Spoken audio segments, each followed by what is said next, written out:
Welcome. In front of me is a REALME C71, and today I will show you how you can format your SD card.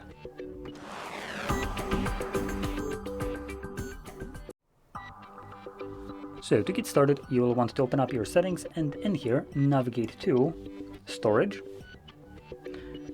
In the drop-down menu right over here, select Disk or whatever it says other than this device. And you will find the option right here under the three dots, Format. And here you're just going to confirm it. Now I do have data that I want to... Sorry for that, needed to sneeze. So I have data on this card that I do want to preserve, so I'm not going to be going through this, but in any case you just want to press Format. There's a chance that you need to do it second time and it will begin factory resetting or removing the data from the card. So yeah, it's fully automatic. Once it's finished, the card is formatted and ready to be used once again without any additional steps.